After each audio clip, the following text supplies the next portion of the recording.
أشهد أن لا إله إلا الله وحده لا شريك له وأشهد أن محمدا عبده ورسوله أما بعد فأعوذ بالله من الشيطان الرجيم بسم الله الرحمن الرحيم الحمد لله رب العالمين الرحمن الرحيم مالك يوم الدين إياك نعبد وإياك نستعين اهدنا الصراط المستقيم صراط الذين أنعمت عليهم غير المغضوب عليهم ولا الضالين. Bismillahirrahmanirrahim. Hazreti Halifatul Mesih peti, da Allah bude njegov pomagač, je rekao: događaj u vezi života poslanika sallallahu alejhi ve sellem, da li to bilo prije, u toku ili poslije bitke na Bedru, govorim o njima, i događaj u vezi braka poslanika sallallahu alejhi ve sellem sa Hazreti Aišom radijallahu anha ću da spomenem. Jednog dana poslije smrti Hazreti Hatidže radijallahu anha, Hawla binti Hakim, ona je bila supruga Hazreti Uthman bin Mazum radijallahu anhu, je došla kod poslanika sallallahu alejhi ve sellem i rekla je: o Allahov poslaniče, da li ti želiš da se oženiš? Poslanik sallallahu alejhi ve sellem je rekao: s kim? Ona je rekla: ako želiš možeš da se oženiš sa nevinom, ali ako želiš da se oženiš sa udovicom, i to je također kao moguće. Poslanik sallallahu alejhi ve sellem je upitao znači, ko je nevina. Ona je rekla: Ajša bint Ebu Bekr. Onda je poslanik sallallahu alejhi ve sellem upitao ko je udovica. Ona je rekla: Sauda binti Zama. Ona je prihvatila religiju i pratite. Poslanik sallallahu alejhi ve sellem je rekao: u redu, odi i pričaj s njihovim porodicama od njih oba dvije. Kada je dobila znači dozvolu od poslanika sallallahu alejhi ve sellem, Hazreti Hawla je otišla. I otišla je prvo u kuću Ebu Bekra radijallahu anhu da pita da se Hazreti Ajša radijallahu anha uda za poslanika sallallahu alejhi ve sellem. Hazreti Ebu Bekr radijallahu anhu nije bio kod kuće, njegova supruga je bila tu. Hazreti Hawla je razgovarala s njom i kao čestitala joj je i rekla: o umiruman, kakav blagoslov je Allah podario tebi. Ona je upitala: kakav blagoslov? Hazreti Hawla je rekla: poslanik sallallahu alejhi ve sellem me je poslao da znači razgovaram u vezi braka njega i Hazreti Ajša radijallahu anha. Umiruman je rekla: onda sačekaj dok Ebu Bekr radijallahu anhu dođe kući. Ebu Bekr je tad došao i Hazreti Hawla je rekla isto što je rekla Umiruman, njegovoj suprugi. Hazreti Ebu Bekr radijallahu anhu je rekao: Hawla, reci koji je to blagoslov koji si došla da kažeš? Hazreti Hawla je rekla: časni poslanik sallallahu alejhi ve sellem me je poslao i nosim ti ponudu za brak sa Hazreti Aiša radijallahu anha. Kad je čuo ovo, Ebu Bekr radijallahu anhu je rekao: da li je brak njemu sa Aišom dozvoljen? Ona je kćerka njegovog brata. Hazreti Hawla je razmišljala u vezi ovoga i otišla je poslaniku sallallahu alejhi ve sellem i spomenula šta je Ebu Bekr radijallahu anhu rekao. Poslanik sallallahu alejhi ve sellem je njoj rekao: odi kod Ebu Bekra i reci da ja sam njegov brat u islamu i on je moj brat u islamu, ali nema zabrane da ja ženim njegovu kćerku. Hazreti Havla se vratila kod Ebu Bekra i rekla mu ovo. Hazreti Ebu Bekr je rekao sačekaj i otišao je iz kuće. Ebu Bekrova supruga je rekla da je neko poslao zahtjev za brak sa Ajšom radijallahu anha i ona je rekla tako me Allaha, Ebu Bekr nikada nije obećao nešto a da to ne ispuni. Ebu Bekr radijallahu anhu je otišao kod Mutaim bin Adi i Ummi Fata, njegova supruga je bila s njim i rekla je: o Ibn Kuhafa, ako mi oženimo našeg sina sa tvojom kćerkom, supruga od Mutaima je rekla: ako se naš sin oženi sa tvojom kćerkom, da li kao Ebu Bekr očekuje da on da postane musliman? Onda je Ebu Bekr pitao Mutaima: da li si ti ovog mišljenja? On je rekao: da, ja sam mišljenja moje supruge. I Ebu Bekr je tada jednostavno zbog toga što oni nisu željeli da njihov sin postane musliman, to obećanje je jednostavno za Ebu Bekra nije više značilo ništa i jednostavno zbog toga on nije se osjećao da je prekršio svoje obećanje. Onda je Ebu Bekr rekao Hazreti Holi da pošalje poruku poslaniku sallallahu alejhi ve sellem. Poslije toga poslanik sallallahu alejhi ve sellem je oženio Hazreti Ajša radijallahu anha. I ovo je zabilježeno Musnad Ahmed bin Hanbal. Hazreti Ajša radijallahu anha kaže da poslije njihovog braka da je poslanik sallallahu alejhi ve sellem rekao da je sanjao 2 puta prije nego što je oženio. Rekao je: vidio sam meleka kako te nosi u svili. U drugom hadisu također se govori da je rekao da je rečeno: ovo je tvoja pobožna supruga. On kaže: pitao sam ga da skloni platno i vidio sam da si to bila ti. I onda sam pomislio: ako je ovo zaista od Allaha dželešanu, on će da to ispuni. Onda poslanik sallallahu alejhi ve sellem po drugi put rekao da je sanjao da je bila pokrivena sa svilom, nošena u svili i da je pitao da je otkriju i rečeno kao da je to bila ona. I opet je pomislio: ako je to od Allaha, Allah će to da zaista ispuni. I ovaj hadis koji Hazreti Ajša radijallahu anha prenosi je u Buhariju. U drugom mjestu se spominje da je Hazreti Ebu Bekr radijallahu anhu pitao poslanika sallallahu alejhi ve sellem zašto nema rukseti. To je kada supruga ide svome mužu, taj ispraćaj. On je bio šerijatski oženjen, ta se ceremonija desila, ali Hazreti Ajša nije napustila kuću svojih roditelja. I zato je Ebu Bekr radijallahu anhu pitao poslanika zašto se to nije desilo. Poslanik sallallahu alejhi ve sellem je rekao: zbog toga, zbog mehra, vjenčanog dara koji nije mogao da isplati. Ebu Bekr mu je dao 12,5 okijas, to je otprilike jedna okija je bila 4 dirhama. I onda to je poslanik sallallahu alejhi ve sellem poslao u njihovu kuću kao njen vjenčani dar.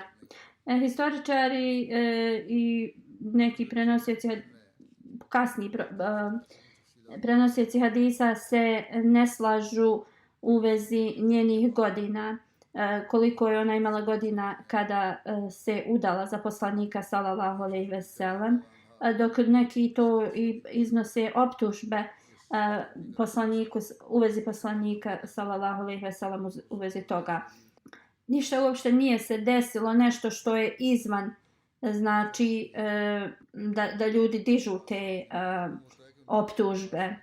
Da se to, znači taj brak, sklapanje braka po takvim uslovima i to da je imalo ikakvi, znači nečega što bi se moglo dići te optužbe, pa u to vrijeme je bilo toliko licemjera i protivnika islama da bi oni to prvenstveno uradili. Ali to nije nigdje zabilježeno.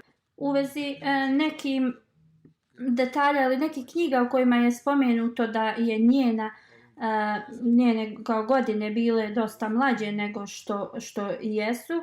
Običan Mesija zato je rekao da su ovo, znači, riječi koje nemaju nikakvog potpore za to. I on kaže da Hazreti Ajša, kada se njen brak, znači, desio, što govore da je imala 9 godina, nigdje u hadisu se to ne može naći u dostojnim ni u Kur'anu, ni u autentičnim, znači, izvorima.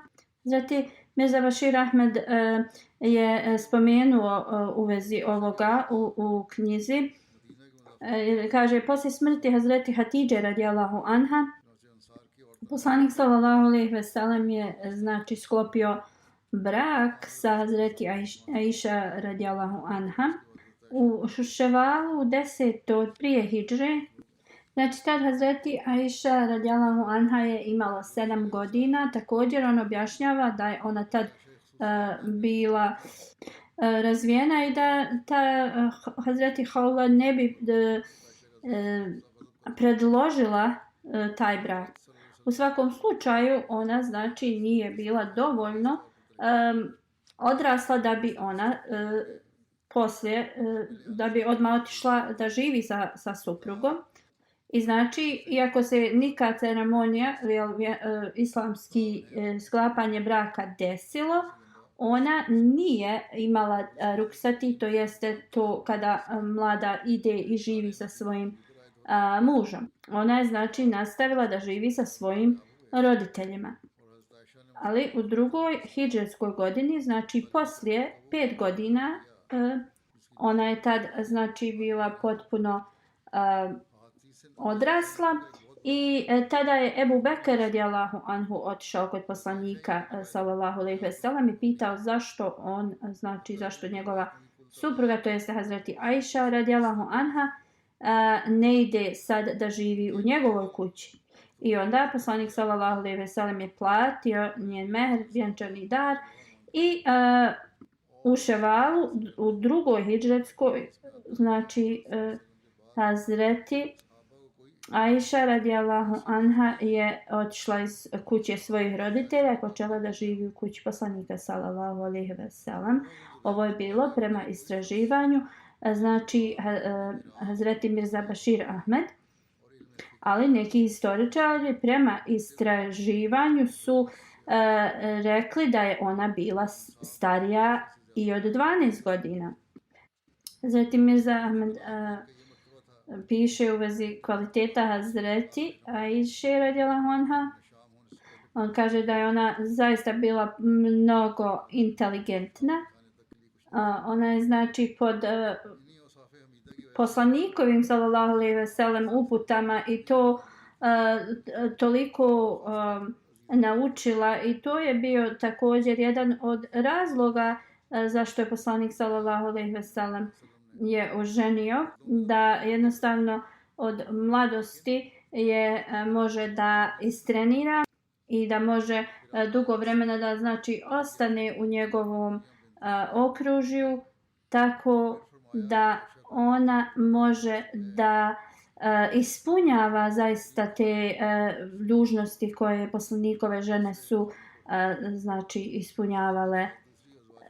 I vidimo da je to zaista bilo uspješno, jer Hazreti Aisha radijallahu anha, ona je, znači, toliko dobrog za islam, za reformaciju muslimana, za obrazovanje i treniranje muslimanki je toliko uradila da jednostavno ne može se usporediti ni s kim u svijetu.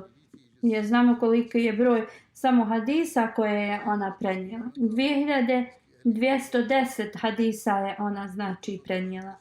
Njeno znanje, mudrost, shvatanje vjere je takvo bilo da zaista najistaknutiji ashabi su je prihvatili kao autoritet i oni su imali korist od znači njenog znanja i to je zaista i zabilježeno u mnogim hadisima da poslije smrti poslanika sallallahu alejhi ve sellem nikada nisu znači imali neki učenjački problem koji su trebali da razjasne i to da Hazreti Aisha radijallahu anha nije im pomogla. Urva bin Zubair prenosi u znanju časnog Kur'ana u vezi znanja o nasljedstvu, u vezi dozvoljenih i zabranjenih stvari, u poeziji, medicini, u vezi Arabije, znanja, u vezi genealogije. Nisam vidio boljeg učenjaka osim Hazreti Aisha radijallahu anha. Jednom je dobila 100.000 dirhama i prije zalaska sunca ona je sve to podijelila u sadaku. A nije imala ništa u svojoj kući da znači ni jede. Poslanik sallallahu alejhi ve sellem je jednom rekao da mnogi znači istaknuti ljudi su bili među znači muškarcima, ali ne među ženama, nekoliko ih je bilo. I onda je spomenuo Hazreti Asiju, suprugu od faraona, onda Hazreti Merijem i rekao je da Ajša ima superiornost nad ovim ženama i usporedio je sa nekom najboljom hranom u Arabiji koja je iznad svih hrana. Neke poslanikove sallallahu alejhi ve sellem supruge su se nešto žalile na Hazreti Ajšu, poslanik je ostao, nije ništa govorio, one su opet to nastavile i upitao ih je šta da ja uradim sa ovim vašim tužbama. Rekao je da ja ne dobivam objave ni u kući ni od jednih mojih supruga osim, ili pod pokrivačem ni od jedne supruge osim, ali često dobivam objave kući ili pod pokrivačem Hazreti Ajše radijallahu anha. Zapisano je da je Sauda bin Zamam dala svoje znači dane Hazreti Ajši, ona je također bila supruga poslanikova, da Hazreti Ajša provodi te dane sa poslanikom sallallahu alejhi ve sellem.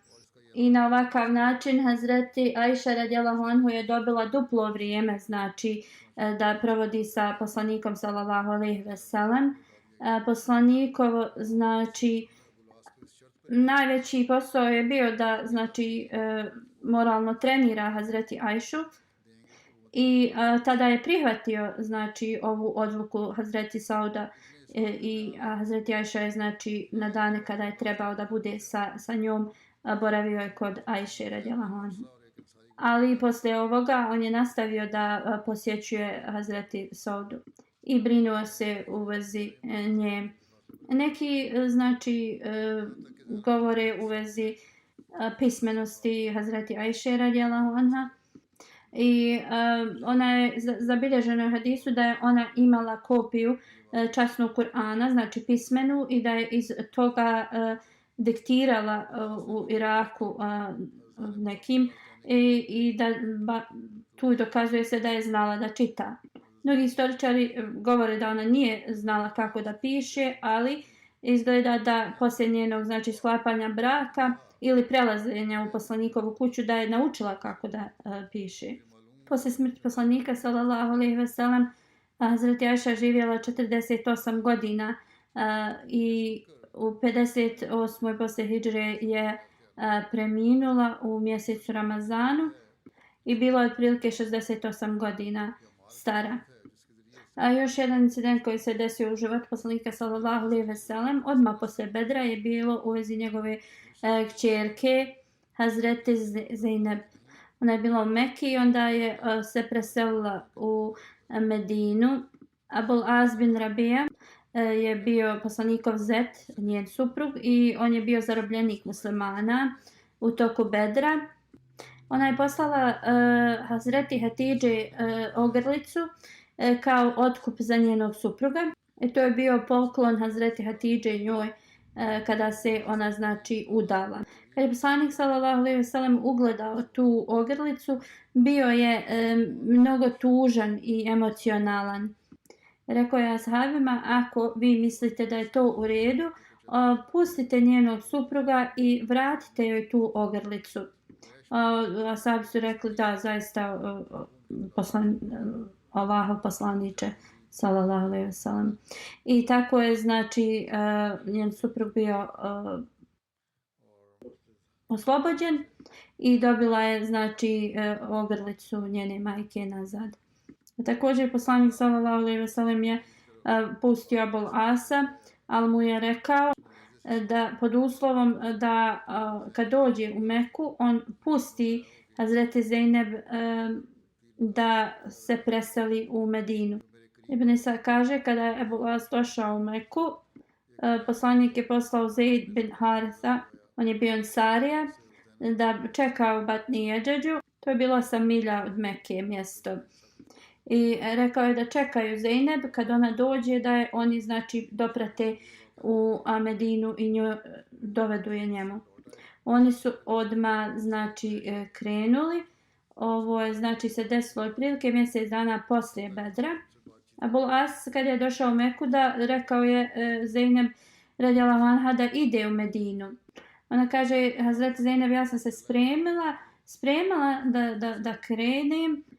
Hind bint Utba, Hazreti Zeynep kaže, rekla mi je, o kćeri Muhammedova, čula sam da želiš da ideš svom ocu. Hazreti Zeynep kaže, ja sam promijenila temu i ona kaže, ali mi ona rekla, nemoj mijenjati kao temu, ako ti šta treba, ja imam da ti dam za taj put. I kao da se ne plaši da je pita. Hazreti Zeynep kaže, ja sam vjerovala da je ona to iskreno rekla, ali sam se bojala i kao nije ništa odgovorila na to. Ibn Isa kaže da je Hazreti Zeynep se pripremila za put i da se ona pripremila za put. Kinana bin Rabi joj je doveo jaču životinju da idu i oni su otišli dok je još bio dan. Hazreti Zeynep znači je sjedila u toj jahačoj kutiji. Kada su Kurejši saznali u vezi ovoga, krenuli su za njom i našli su je. Habar bin Aswad Fehri.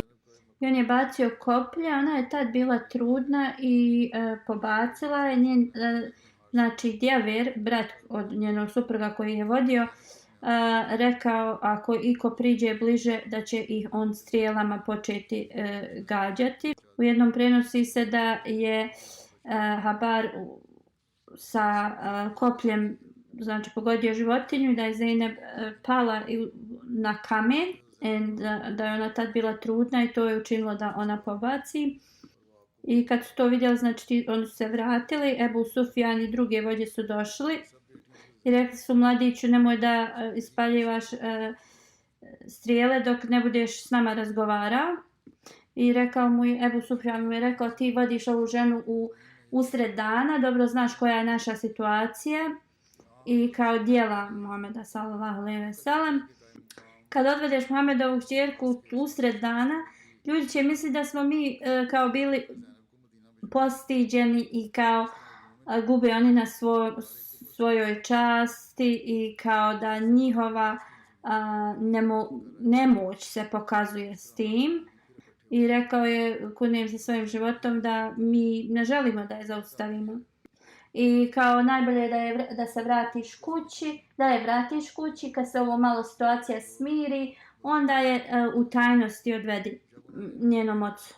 Kinana se tad složio i prema Ibn Ishaku Hazreti Zeynep je ostala još nekoliko dana u Mekki i kada su ljudi smirili se kao ta situaciju, onda je u noći ona odvedena do Hazreti Zeyd i doveo ju je znači po noći poslaniku sallallahu alejhi ve sellem. Također se prenosi da je poslanik sallallahu alejhi ve sellem dao svoj prsten Zejdu i on je dao nekom čobanu. Taj čoban je dao taj prsten Hazreti Zejneb i ona ga je upitala od koga je. Ona je prepoznala poslanikov prsten i on je rekao nekom čovjeku izvan Mekke.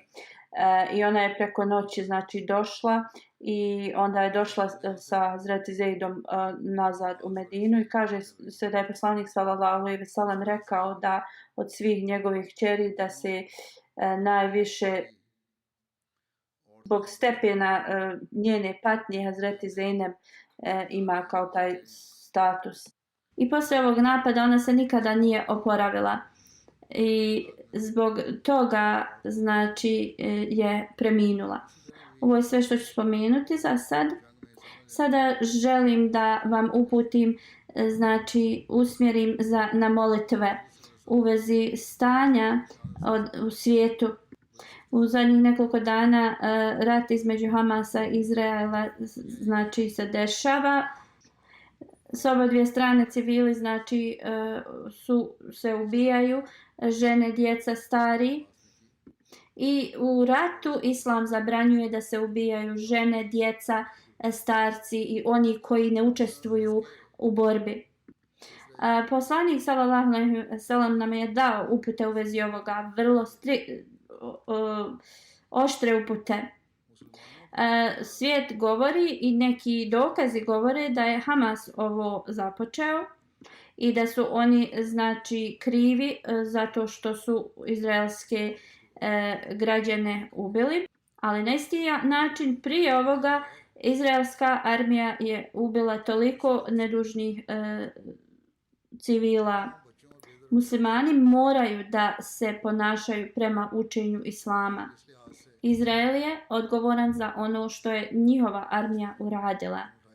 I postoje mnogi različiti načini da se nađe solucija za ovo. Ako rat treba da se desi, neka se onda dešava između armija, a ne ubijanje žena, djece i nevinih. Na ovaj način djela Hamasa nisu u pravu. Oni dobiju više negativnih znači djela nego dobrih. A posljedica svega toga što se dešava i rat treba da ostane limitiran sa Hamasom i to bi zaista pokazalo iskrenu hrabrost. Kako god sada ove akcije koje poduzimaju izraelska vlada su vrlo opasne. Izgleda kao nema kraja ovoj situaciji. Gubitak života djece i žena. Izraelska vlada tvrdi da će kompletno znači uništiti Gazu. I zbog ovoga bacaju mnoge znači bombe, granate. Pretvorili su grad u pepeo. Sada govore da više od 1 milion ljudi treba da napusti Gazu. I neki su počeli da odlaze. Zahvaljujući koliko to slabo i bilo, UN je kao se oglasio i rekli su da je ovo znači protiv ljudskih prava i da to nije u redu. Izrael bi trebao da razmisli u vezi ovog naređenja. Umjesto da kažu da je ovo zaista loše, UN samo kao traži da to se ne uradi. U svakom slučaju nedužni koji nisu uključeni u rat i koji nemaju nikakve krivice, ako svijet smatra da civili u Izraelu, žene, djeca, znači nedužni su kao da su oni nedužni, pa šta je onda sa palestinskim civilima? Oni su isto nedužni. Njihovo vjersko učenje govori da ovakvo ubijanje je nedozvoljeno njima. Ako se znači navodi da su muslimani ti koji su pogrešni, onda oni također trebaju da se preispitaju šta oni rade. U svakom slučaju se moramo mnogo moliti. Palestinski ambasador u UK-u je dao intervju i on je odgovorio da je Hamas kao militantna, ta neka ekstremna grupa i da to nije palestinska vlada i nema konekciju u palestinskom vladom. I u isto vrijeme je on pitao i sa punim pravom je pitao da istinska pravda se uspostavi, onda ovakve stvari se ne bi dešavale. Da velike sile nemaju duple standarde, onda ovakvi užasi i ovakvi ratovi se ne bi dešavali. I zaista da se ovi dupli standardi odstrane, onda ovo se ne bi dešavalo. I ovo su zaista mnogo dugo vrijeme standarde koje ja govorim prema islamskom učenju. Dugo vremena ovo govorim. U trenutku ljudi se slažu s tim, ali oni se ne ponašaju prema tome. Sada sve velike sile svjetske su stavili pravdu na stranu i oni se ujedinjuju i oni koriste oštre mjere protiv Palestinaca. Svi zajedno. I onda govore da će se armije poslati tu sa svakih strana. Razne slike, horora su predstavljene u medijima. Također lažni izvještaj se emituju. Jedan dan govore u vezi izraelskih žena i djece i kako su u teškim situacijama. Sljedećeg dana ti izvještaji kažu to nisu bili Izraelčani, već su bili Palestinci. Ti izvještaji koji su bili. Medije zaista ne uzimaju nikakvu odgovornost za to i nikakve simpatije, nikakvog sažaljenja nemaju. Oni se ponašaju prema tome statementu da moć je u pravu. Ko je jači, taj je u pravu. Oni će se pokoriti bilo kome onome ko ima ovo svjetsku moć ili bogatstvo. Prema analizi velike sile više pridonose ovome ratu nego da ga završe. Oni ne žele da zaustave ovaj rat. Poslije Prvog svjetskog rata velike te sile su Legiju nacija kao stvorile i njihovo dužnost je bila da zaustave rat. Ali zato što nisu radili ispravno ili ravnopravno, oni nisu uspjeli. U Drugom svjetskom ratu je rečeno da preko 70 miliona ljudi je izgubilo živote. Isto se sada dešava sa UN-om. Napravljen je da uspostavi mir i ravnopravnost, pravdu u svijetu, da pomaže onima koji su ugroženi i da zaustavlja ratove. Ali ovo je daleko od realnosti. Svi se oni bore za svoje interese. Regularna osoba ne može više da shvate taj rat ili posljedice i šta će se desiti od ovoga. Ali sve velike sile znaju šta će biti posljedice ovoga. Ali oni uopšte ne rade na tome da uspostave pravdu. Niko nije spreman da pokaže ili da se obazre na ovo. U ovakvim situacijama muslimanske nacije trebaju da dođu razuma. Trebaju da eliminišu svoje razlike, različitosti i uspostave jedinstvo jedni između drugih. Ako je Allah dželešanu naredio da muslimani imaju bolje, da rade na tom dobrim vezama između svih ljudi i knjiga, u časnom Kur'anu kaže dođite do riječi jednake između nas i vas. Ovo se odnosi u vjeru u Boga. Zašto onda muslimani koji imaju istu vjeru ne mogu da stave svoje razlike na stranu i da se ujedine. Moramo razmisliti u vezi ovoga i uspostaviti jedinstvo. Ovo može da postane nešto što će da pomogne da nestane neredi u svijetu. Oni se trebaju ujediniti i da dignu jednaki glas, da se uspostavi pravda u svijetu i da se ispune dužnosti i prava prema onima koji su potlačeni. Ako se ujedine kao jedno, onda iza njihovog glasa će da stoji moć. Ali ako se to ne desi, onda ovi muslimanske vlade će da budu odgovorne za gubljenje tolikih muslimanskih života. Trebaju da uvijek se osvrnu na uput poslanika sallallahu alejhi ve sellem, da moraju pomoći i onima koji su tlačitelji i koji su potlačeni. Ovo se mora zaista shvatiti. Da Allah dželešanu podari muslimanskim vladama razumijevanje i da se ujedine i da uspostave pravdu, da znači podari svjetskim silama razumijevanje, da što vode svijet u znači propast, da oni budu ti koji sačuvaju svijet i da njihova znači svrha ne bude da oni ispunjavaju svoje ego. Trebaju da zapamte kad zaista dođe vrijeme uništavanja, ni njihova sila nije sačuvana.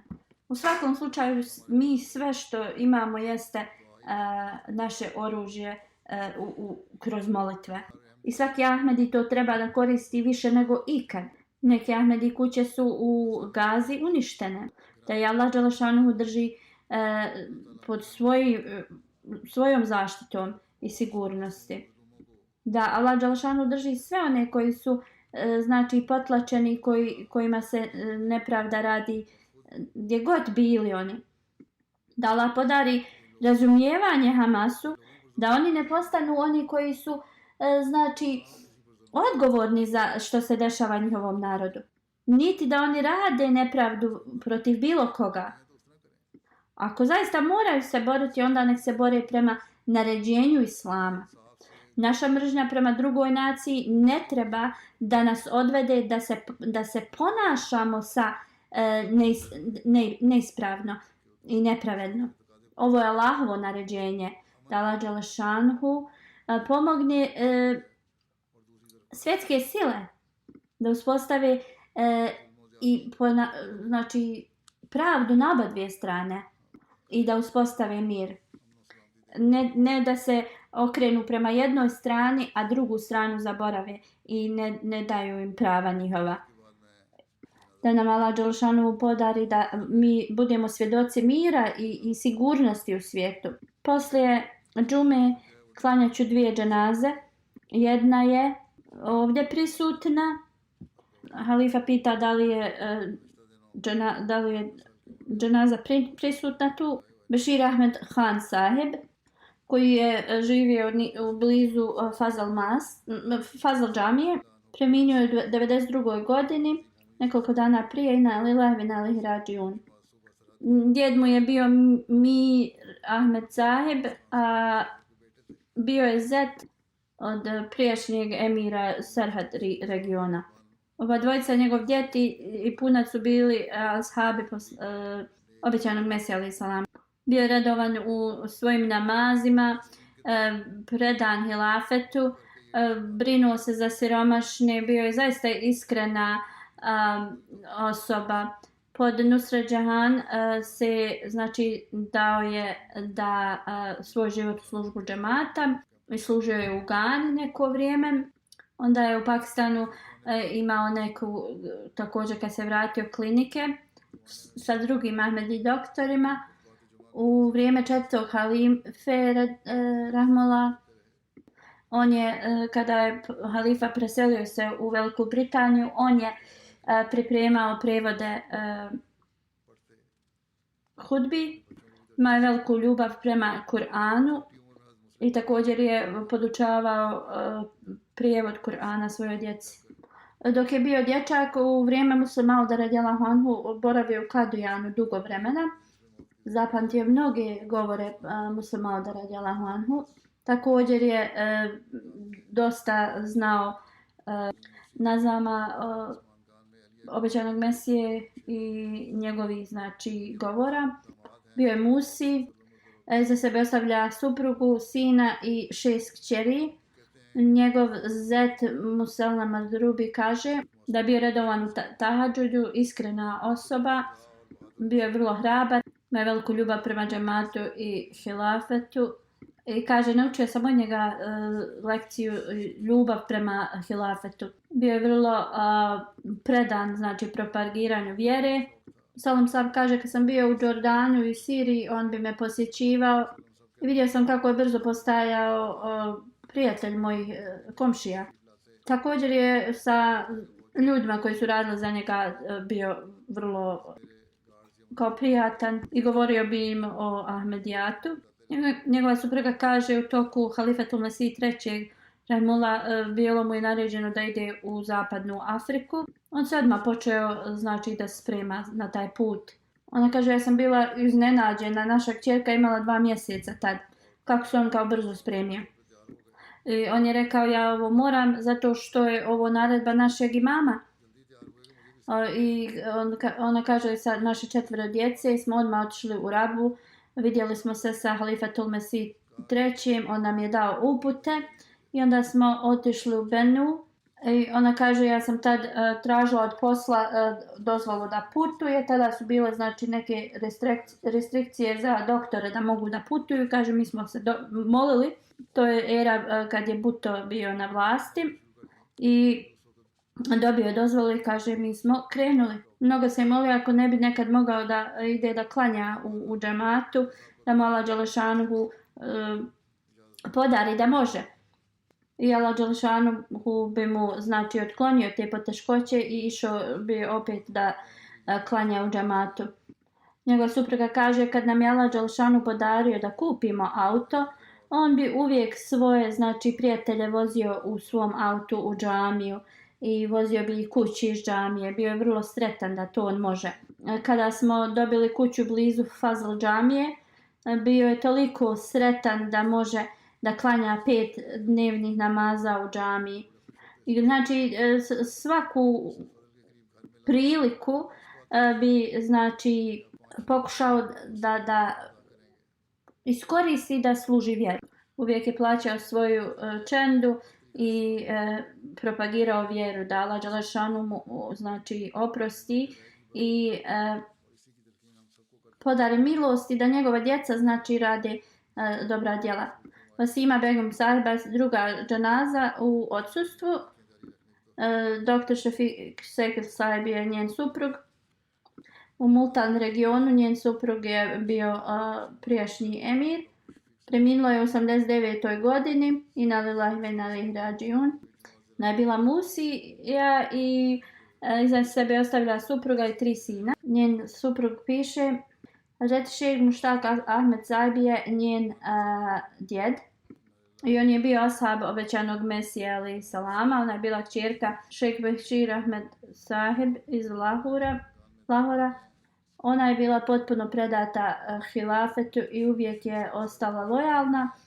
Muhyiddin, unuk njen, piše, moja nena je uvijek se, znači, žrtvovala, često je čitala Ruhain Kazain, knjigu obećanog Mesije, zbog toga što je moj dedo dao život u službi džemata.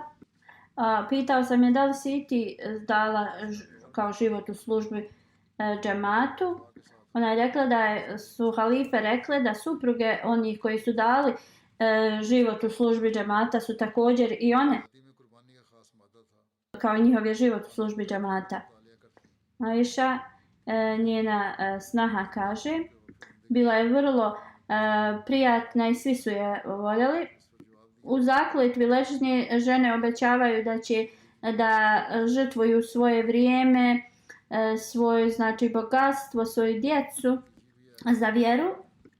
I ona je bila, znači, primjer ispunjavanja ove zakletve. Ona kaže, poslije kada sam ja se udala, ona je mnogo se potrudila za moj tarbijat, moralni trening i također me je podučavala prijevodu Kur'ana. Zakija, njena, znači, druga snaha kaže, bila je žena koja je pomagala siromašni, jednostavno mnogo kvaliteta dobrih je imala, nikada nije, uvijek je bila spremna da pomaže drugima. Nikada se nije protivila onome što je njen muž rekao. Njena sestra Naima Džemil Saiba kaže, ona je bila nježna kao moja majka. Ja sam ostala udovica kada mi je bilo 50 godina, ali Allah Đelešanuhu je poslao nju kao meleka. Uvijek mi je pomagala u svemu i upućivala me je. Bila je predata obožavanju i uvijek je, znači, ispunjavala također dužnosti prema čovječanstvu. Ona se je pobrinula za mnoge djevojke da se udaju. Ni najsiromašniju neku osobu sa sela nikada nije smatrala da je ona bolja od njih. I uvijek je pomagala svima da Allah Đelšanu podari oprost i milost njoj i njenu djecu da ispunjavaju dobro.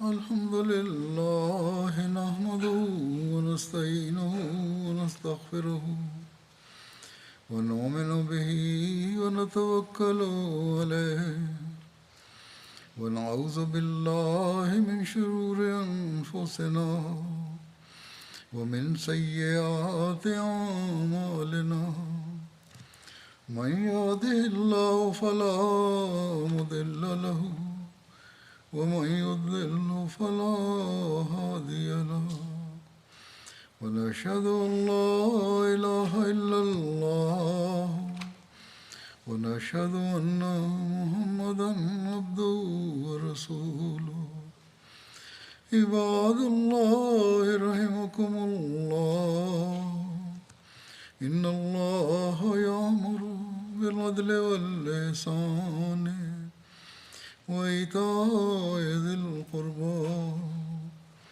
وينهى عن الفحشاء والمنكر والبغي يعظكم لعلكم تذكرون اذكروا الله يذكركم وادعوه يستجب لكم ولذكر الله أكبر.